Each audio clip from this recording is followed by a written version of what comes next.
Donc le projet qu'on a fait avec la classe de 6e, c'était de faire une réalisation sur la vitre de la salle informatique pour montrer un petit peu que quand on entre dans cette salle, on monte un petit peu dans le monde des ordinateurs. Donc on a choisi de faire un circuit imprimé, c'est un petit peu le cerveau des ordinateurs, à base de scotch que l'on a collé sur les vitres.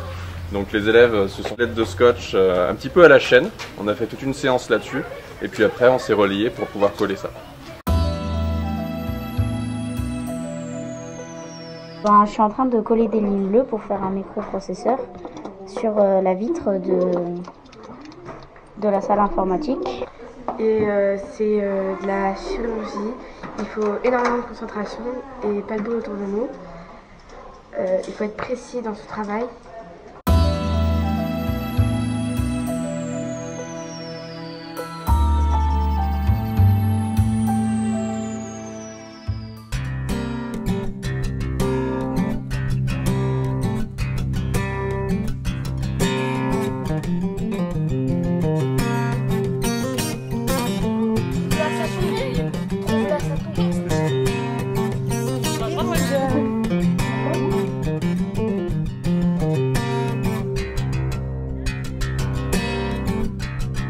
On retrempe.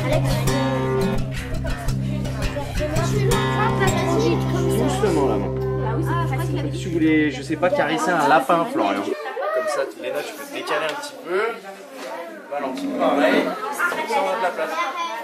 Ce partenariat avec le collège, ça consiste en quoi? Alors c'est un partenariat qui consiste un petit peu à faire une passerelle entre nos élèves de CM2 et les classes de 6e du collège gallois. Étant donné que la majorité d'entre eux s'y rendront l'année prochaine pour leur 6e. Ça permet de découvrir les lieux, ça permet d'échanger un peu avec des enfants qui sont déjà au collège. Et puis ça leur permet de faire des activités un petit peu différentes de ce qu'on a l'habitude. Les enfants sont en train de réaliser donc un planisphère, deux plutôt, un qui viendra chez nous à l'école du carreau et un qui restera au collège. En travaillant autour d'une touche picturale qui met en jeu des mélanges pour laisser des traces, représenter un petit peu les courants. Et puis j'imagine que les continents seront peints par la suite.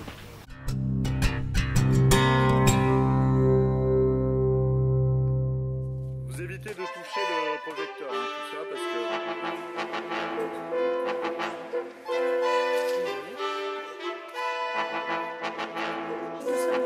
C'est bien. Ça claque.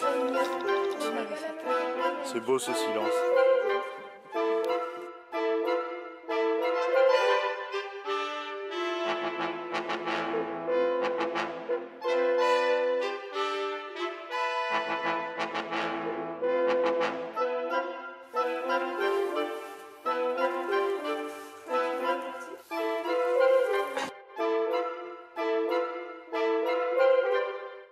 Alors, est-ce qu'on peut parler de ce projet sur le Moyen-Âge? Tout à fait.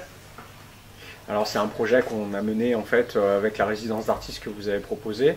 On a essayé de caler la séquence sur Yvain le Chevalier au Lion, qui est un des romans du cycle arthurien, en même temps que la réalisation de ces œuvres-là. Donc ils ont commencé à travailler sur cette séquence la semaine dernière, ou il y a 10 jours maximum. Donc ils avaient lu le livre en amont pendant les vacances dernières, et là on les a lancés sur le projet de la fresque qui sera affiché dans la salle de classe. Alors le Moyen-Âge, c'est une période importante, littéraire, oubliée? Ah non, c'est pas une période à oublier du tout, c'est ce qu'on considère vraiment comme le début de la littérature française, avec vraiment les premiers auteurs qui commencent à signer, donc Chrétien de Troyes, dont on sait très peu de choses, tout comme la quête du Graal, hein, d'ailleurs, parallèlement, dont on sait peu de choses et qui est remplie de mystères, c'est assez intéressant. Donc vraiment, on est sur le début de la littérature française, la découverte aussi de l'ancien français, s'ils n'ont pas encore travaillé dessus, mais on va le faire là dans les jours qui viennent. Donc c'est vraiment intéressant. Donc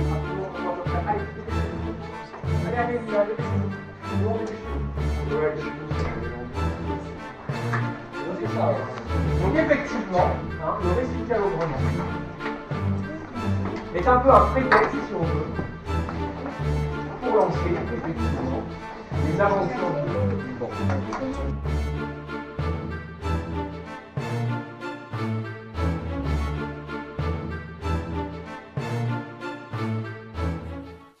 Vous n'êtes pas obligé de peindre. S'il est trop fin, s'ils sont trop épais, les persos, vous en changez, hein, d'accord? Ça a l'air d'aller, là.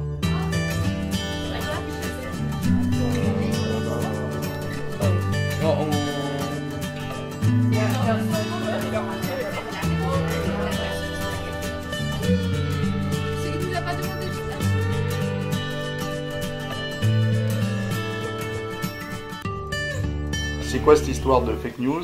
D'abord, qu'est-ce qu'une fake news? Et ensuite, comment nous on l'a traitée? Alors, déjà, il faut revenir sur comment on la traite en cours de français. Donc, c'est avec les quatrièmes. C'est moi, je l'articule avec la séquence sur la presse. Je pense que c'est le meilleur moment pour le faire. Donc, on fait des articles de presse, on essaie de voir un petit peu comment fonctionne le métier de journaliste. Et puis, l'idée aussi, c'est de les emmener vers des articles qui sont des fakes, alors quelquefois assumés, hein, on peut trouver sur le Gorafi par exemple. Et puis de leur faire remarquer, sur ces travaux-là, c'est assez gros, ils le voient assez vite.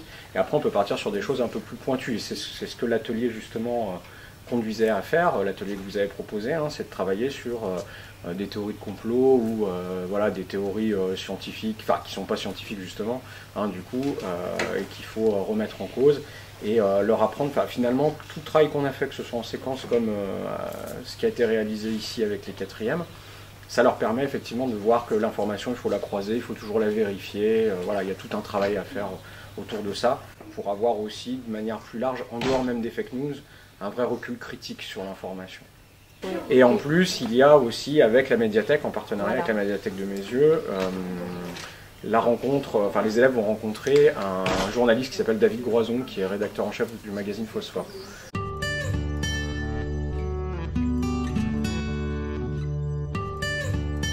Il y a eu des intervenants de la mairie qui sont venus leur présenter différents outils pour justement déceler le vrai du faux. Ensuite, la séquence, l'atelier, et en dernière phase, ce sera la rencontre avec le rédacteur en chef du journal Phosphore. Alors, qu'est-ce qu'on a peint aujourd'hui en particulier? Une super-héroïne. S'appelle... je sais même pas. Ah, on a oublié son nom, hein. Comment elle s'appelle? Miss Zétética. Ouais, voilà. Ah, c'est compliqué comme nom. Hein. Et alors, c'est quoi son boulot? Elle fait il y en a, et ils font des fake news. Et en fait, du coup, elle aime pas ça. Du coup, elle arrête ça. Par exemple, il y a des gens qui disent sur les réseaux sociaux, regardez, il y a des monstres sous la terre. Ou des trucs comme ça. Et en fait, du coup, elle est là pour arrêter les mensonges. On est en train de réaliser un projet, c'est sur les fake news. Et on est en train de peindre des affiches qu'on va afficher dans le collège. Et alors, c'est quoi une fake news? C'est une fausse information qu'on peut voir sur les réseaux et voilà. Une fake news, en fait, c'est une fausse information qui circule sur Internet. On en avait fait un travail avec notre professeur de français. En fait, ils nous ont donné des sites, on devait aller dessus. Et en fait, il y avait des fake news, on devait regarder sur d'autres sites si c'était les mêmes informations.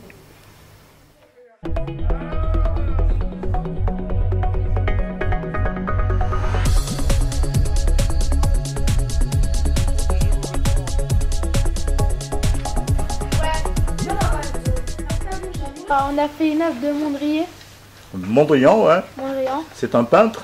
C'est un peintre, je sais pas s'il est connu. Ah oui, il est connu. Et alors, c'est quoi son travail, l'originalité de son travail? Montre-le à la caméra, éventuellement, tu peux montrer. Hein. Qu'est-ce qui est original dans son travail? Tu peux nous expliquer? Toi? Ces peintures, c'était que des carrés, des formes géométriques. Ouais. C'est des couleurs primaires.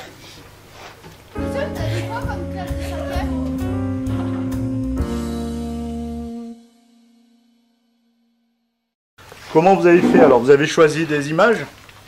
Oui. Alors, si vous avez choisi, ce groupe a choisi le loup, c'est ça? Comment vous avez fait ensuite?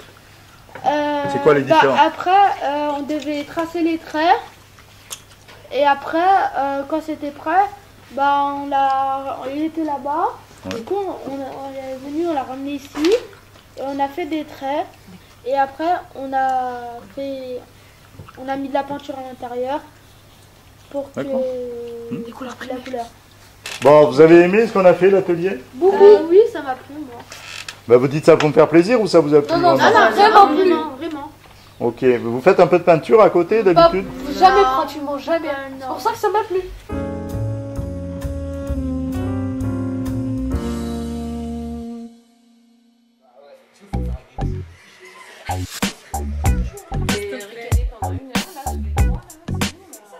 L'autre qui insiste. Ah, c'est sûr.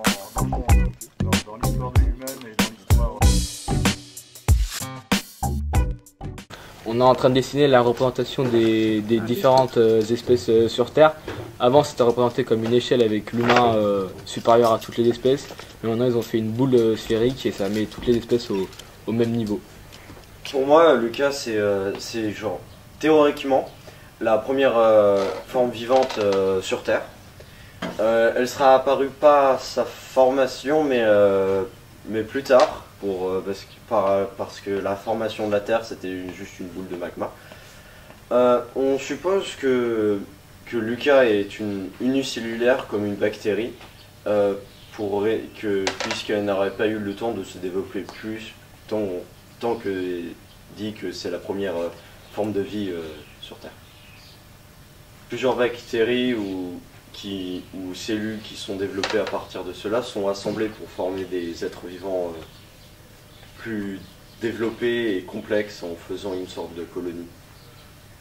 Donc c'est le cas de l'homme, qui finalement se retrouve en situation d'égalité avec un animal, une plante. Explique-moi ça. L'homme est parmi tant d'autres fait de la même façon que plusieurs animaux, mais si on regarde encore plus, on a potentiellement des mêmes bactéries qui vivent à l'intérieur de nous, qui travaillent avec nous, que d'autres espèces plus différentes.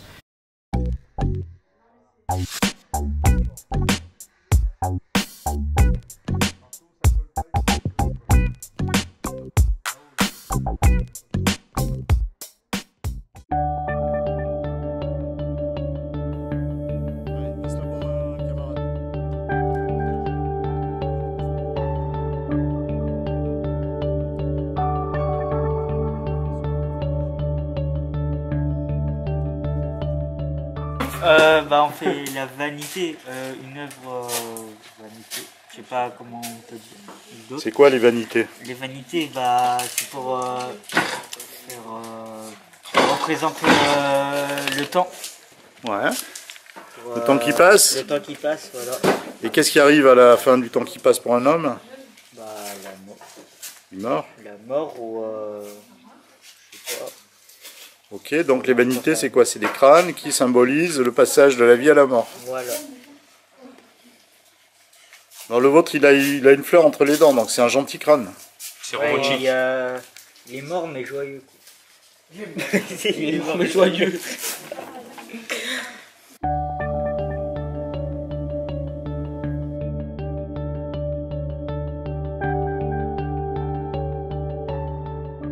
Tu es allé à une exposition à Lyon il y a quelques temps. Oui. Comment elle s'appelait? Tu t'en souviens? À la mort, à la vie. Et c'est quoi? Ça consistait en quoi? Dans les vanités. Alors c'est quoi une vanité? C'est le temps, les fleurs fanées. C'est tout ce qui est mort en fait. Alors c'était sur des tableaux, c'était des sculptures, raconte-moi. Il y avait des tableaux, il y avait des sculptures. Voilà. Et ça t'a plu? Et ça m'a plu. Tu as trouvé ça étrange? Non, j'ai trouvé ça fait réfléchir. Et alors les peintres, ils ont comme ça des gimmicks, hein, ils reprennent toujours les mêmes thèmes. C'était quoi les thèmes pour symboliser que la vie est courte? Les têtes de mort, les animaux morts, les sabliers, l'horloge. Toi t'as peint quoi là? Raconte-nous. Moi j'ai peint des crânes avec des fleurs et des crânes avec une croix. Wow. Alors t'as bien aimé cet atelier? Oui.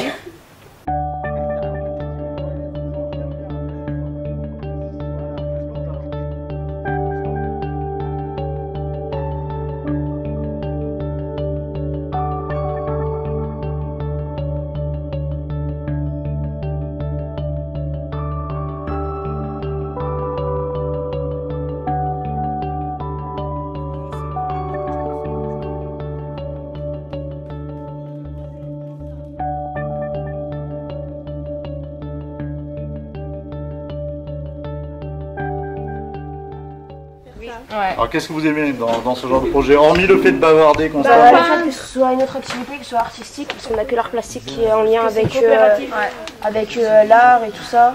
Enfin, on n'a pas beaucoup de choses, on développe notre créativité. Ouais, je trouve que c'est vraiment fascinant de travailler sur de la peinture. Cette idée de travailler aussi collectivement, c'est bien ou c'est un problème? Ça peut être un problème parce que y en a qui bougent la feuille ou il y en a qui font des mauvais gestes. Et ça peut être un bon truc parce qu'on apprend à se connaître et à travailler en groupe. Et ça peut nous rapprocher les uns des autres.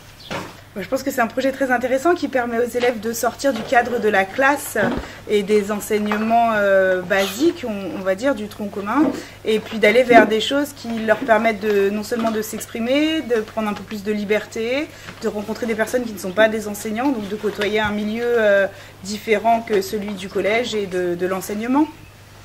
On travaille sur une œuvre, mais il y a plusieurs classes qui défilent dessus, plusieurs élèves. Qu'est-ce que vous en pensez ?